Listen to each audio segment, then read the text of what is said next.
الحمدللہ رب العالمین والعاقبۃ للمتقین والصلاة والسلام علی خیر خلقہ محمد وعلی آلہ واصحابہ اجمعین اما بعد فاعوذ باللہ من الشیطان الرجیم بسم اللہ الرحمن الرحیم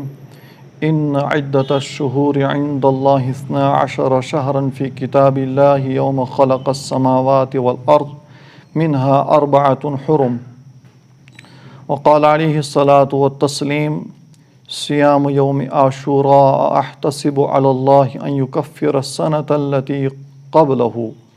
او کما قال علیہ الصلاة والتسلیم اللہم صلی علی سیدنا و مولانا محمد وعلی آل سیدنا و مولانا محمد واصحاب سیدنا محمد وبارک وسلم علیہم۔ بزرگان اسلام، آیت کریمہ جو آپ حضرات کے سامنے تلاوت ہوئی، اس آیت کریمہ میں اللہ تبارک و تعالی نے سال کے مہینوں کے سلسلے میں تعداد اور گنتی کا ذکر فرمایا ہے کہ سال میں پورے 12 مہینے ہوا کرتے ہیں۔ یوں تو سال کے 12 مہینے اور ہر مہینے کے 30 دن اللہ تعالیٰ کے پیدا کیے ہوئے ہیں، لیکن اللہ جل شانہ نے اپنے فضل و کرم سے پورے سال کے بعض ایام کو خصوصی فضیلت عطا فرمائی ہے،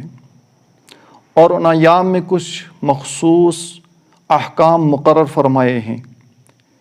یہ محرم کا مہینہ بھی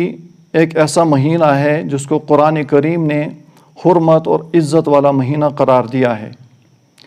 لیکن محرم الحرام کا مہینہ آنے سے پہلے ہی عام مسلمانوں کے ذہن میں اس مہینے کی جو عجیب و غریب تصویر ابھرنے لگتی ہے اور جو خیالات گردش کرنے لگتے ہیں وہ یقیناً قابل افسوس اور قابل ترک ہیں۔ بعض حضرات کا خیال ہے کہ اس میں جو عاشورہ ہے، خصوصی طور سے جو عاشورے کا دن ہے، یعنی 10 محرم الحرام جس کو عاشورہ کہا جاتا ہے، اس کی فضیلت اللہ کے نبی علیہ الصلاۃ والتسلیم نے حدیث پاک میں ارشاد فرمائی کہ جس نے اس دن کا روزہ رکھا، احتسب علی اللہ، کہ مجھے اللہ تعالیٰ کی ذات سے امید ہے کہ اللہ تبارک و تعالیٰ اس دن روزہ رکھنے والے کو پچھلے 1 سال کے گناہ معاف فرمائیں گے۔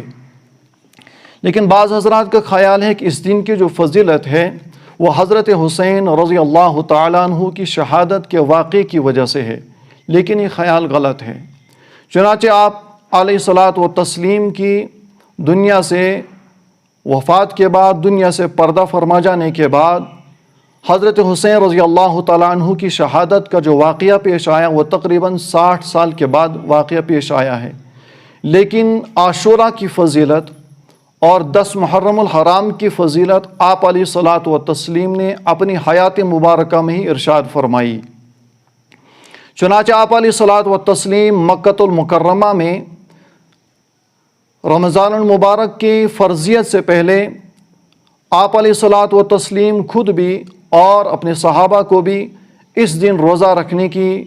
تاکید فرمایا کرتے تھے، اور امت مسلمہ پر رمضان المبارک کا روزہ فرض ہونے سے پہلے عاشورہ کا روزہ یعنی 10 محرم الحرام کا روزہ فرض تھا۔ لیکن جب آپ علیہ الصلاۃ والتسلیم پر رمضان المبارک کا مہینہ فرض کیا گیا، آپ کی امت کو 30 رمضان روزے فرض کیے گئے، تو عاشورہ کی فرضیت آپ علیہ الصلاۃ والتسلیم کی امت سے ختم کر دی گئی، لیکن اس کی سنت آپ علیہ الصلاۃ والتسلیم نے باقی رکھی۔ چنانچہ آپ علیہ الصلاۃ والتسلیم مکۃ المکرمہ میں، اسی طرح سے آپ علیہ الصلاۃ والتسلیم جب مدینۃ المنورہ تشریف لے گئے تو آپ علیہ الصلاۃ والتسلیم نے وہاں دیکھا کہ وہاں کے یہود بھی عاشورہ کا روزہ رکھتے ہیں۔ چنانچہ آپ علیہ الصلاۃ والتسلیم نے ان لوگوں سے پوچھا کہ آپ اس دن کا روزہ کیوں رکھتے ہیں؟ تو یہود نے آپ علیہ الصلاۃ والتسلیم سے عرض کیا کہ یا رسول اللہ، حضرت موسیٰ علیہ نبینا علیہ الصلاۃ والتسلیم کو اس دن چونکہ نجات ملی ہے، اور حضرت موسیٰ علیہ الصلاۃ والتسلیم نے شکرانے کے طور پر اس دن روزہ رکھا، اس لیے ہم بھی اس دن روزہ رکھتے ہیں۔ آپ علیہ الصلاۃ والتسلیم نے ارشاد فرمایا کہ حضرت موسیٰ علیہ الصلاۃ والتسلیم کی پیروی کرنے میں آپ لوگوں سے زیادہ حقدار ہم میں اور ان سے قربت زیادہ ہماری ہے، لہٰذا ہم بھی روزہ رکھا کریں گے۔ لہٰذا آپ علیہ الصلاۃ والتسلیم مسلسل روزہ رکھتے رہے، اور آپ کی دنیا سے پردہ فرما جانے سے 1 سال قبل آپ علیہ الصلاۃ والتسلیم نے ارشاد فرمایا کہ اگر میں اگلے سال زندہ رہا تو میں عاشورہ یعنی 10 محرم کے روزے کے ساتھ 1 دن پہلے یا 1 دن بعد روزہ رکھوں گا تاکہ یہود کی مشابہت سے بچ جاؤں۔ چنانچہ آپ علیہ الصلاۃ والتسلیم کی اس تمنا، اس آرزو ظاہر کرنے کے بعد آپ علیہ الصلاۃ والتسلیم اگلے سال عاشورہ سے پہلے ہی دنیا سے پردہ فرما گئے۔ لیکن صحابہ کرام نے آپ علیہ الصلاۃ والتسلیم کی اس آرزو اور تمنا کو برقرار رکھا، اور صحابہ کرام 9 اور 11 کا روزہ 10 محرم یعنی عاشورہ کے ساتھ ملا کر رکھا کرتے تھے۔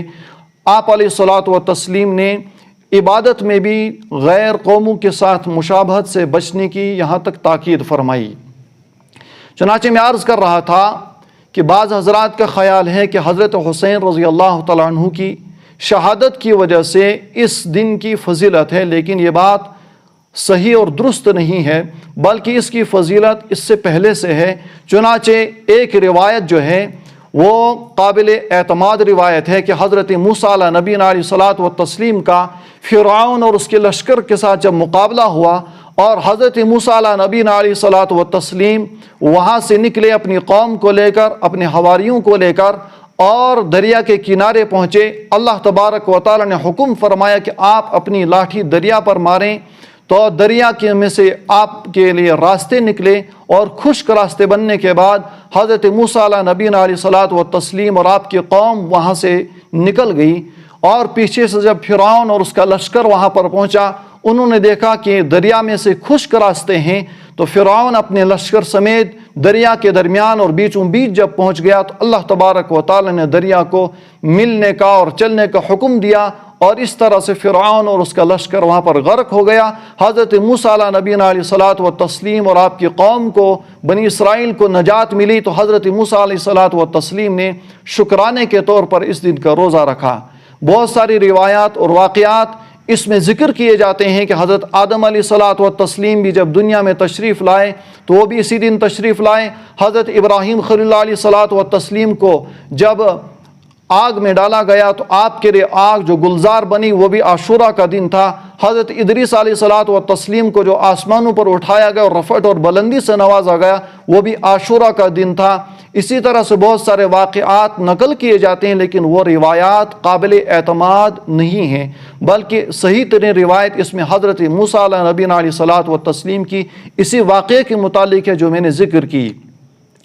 البتہ ان ایام میں جو سنت طریقہ ہے اور سنت سے ثابت ہے وہ صرف یہی ہے کہ آپ علیہ الصلاۃ والتسلیم نے اس دن میں روزہ رکھنے کی تاکید فرمائی، اور ارشاد فرمایا کہ جو انسان اس دن میں روزہ رکھے، احتسب علی اللہ، کہ مجھے اللہ کی ذات سے امید ہے کہ اللہ تبارک و تعالیٰ اس کے 1 سال گزشتہ کے گناہوں کو معاف فرمائیں گے۔ حضرات، نیز اس میں روزے کے ساتھ ساتھ اس میں ایک روایت اور مزید آتی ہے جس میں اللہ کے نبی علیہ الصلاۃ والتسلیم کی طرف اس روایت کو منسوب کیا جاتا ہے، لیکن یہ اتنی زیادہ قابل اعتماد اور سند کے اعتبار سے اتنی قوی نہیں ہے، لیکن عمل کی گنجائش ہے، اور اس پر ہمارے اکابرین اور محدثین کا عمل رہا ہے کہ اس دن اللہ کے نبی علیہ الصلاۃ والتسلیم نے فرمایا کہ جو انسان عاشورہ کے دن یعنی 10 محرم الحرام کو اپنے گھر والوں پر، اپنے اہل عیال پر کھانے پینے کی وسعت کرے گا، اللہ تبارک و تعالیٰ اس کو پورے سال رزق میں برکت عطا فرمائیں گے۔ چنانچہ اس پر بھی عمل کرنے کی گنجائش ہے اور اس پر بھی عمل کرنا چاہیے۔ جیسے کہ میں نے عرض کیا کہ جب یہ مہینہ شروع ہوتا ہے تو ہمارے مسلمانوں کے ذہنوں میں بہت ساری عجیب و غریب چیزیں اور عجیب و غریب حالات اور عجیب و غریب قسم کے خیالات ان کے ذہنوں میں گردش کرنے لگتے ہیں، چنانچہ وہ لوگ بھی دوسروں کی دیکھا دیکھی بہت ساری چیزوں سے اجتناب کرتے ہیں اور پرہیز کرتے ہیں کہ اب شادی کا وقت نہیں رہا، اب خوشی کا کوئی کام نہیں کرنا ہے، یہ غم کا اور ماتم کا مہینہ ہے۔ ایسا اسلام میں اور اسلامی تعلیمات میں ہرگز ایسا نہیں ہے۔ چنانچہ اگر دیکھا جائے تو شادی پورے سال کے ایام میں، پورے سال کے دنوں میں کسی بھی دن میں منع اور ممنوع اور گناہ نہیں ہے۔ البتہ جو انداز ہماری شادیوں کا ہے اور خوشی کا ہے، اس انداز سے پورے سال میں ہی شادی منع ہے، اور اسلام میں اس انداز سے شادی کرنا ہی منع ہے کہ ہماری شادیاں وہ اسلامی نہج اور اسلامی طریقے سے بالکل ہٹی ہوئی ہوتی ہیں۔ لیکن خصوصاً محرم الحرام میں بہت سارے حضرات اور بہت سارے مسلمان، اسی طرح سے 2 عیدوں کے درمیان میں بہت سارے مسلمان شادی کرنے کو گناہ اور جائز نہیں سمجھتے ہیں۔ اسی طرح سے محرم الحرام کے مہینے میں خصوصاً عاشوراء تک بہت سارے مسلمان شادی کرنے کو غلط تصور کرتے ہیں کہ اس میں کوئی خوشی کا کام نہ کیا جائے۔ اگر شادی کو دیکھا جائے تو آپ علیہ الصلوۃ والتسلیم کا نکاح حضرت صفیہ امہات المؤمنین حضرت صفیہ رضی اللہ تعالیٰ عنہا کے ساتھ بھی عاشوراء کے دن ہی اسی مہینے میں ہوا، اور اسی طرح سے آپ علیہ الصلوۃ والتسلیم کی لخت جگر کا نکاح حضرت عثمان غنی رضی اللہ تعالیٰ عنہ کے ساتھ حضرت ام کلثوم کا نکاح بھی اسی مہینے میں محرم الحرام میں عاشوراء کے دن ہوا، اور اسی طرح سے حضرت علی اور کرم اللہ تعالی وجہہ کا نکاح سیدہ فاطمۃ الزہرا رضی اللہ تعالیٰ عنہا کے ساتھ اسی مہینے میں عاشوراء کے دن ہی ہوا۔ اور اسی طرح سے 2 عیدوں کے درمیان میں جو نکاح کو غلط تصور کیا جاتا ہے، آپ علیہ الصلوۃ والتسلیم کا نکاح حضرت عائشہ صدیقہ رضی اللہ تعالیٰ عنہا کے ساتھ امہات المؤمنین کے ساتھ 2 عیدوں کے درمیان میں ہی، یعنی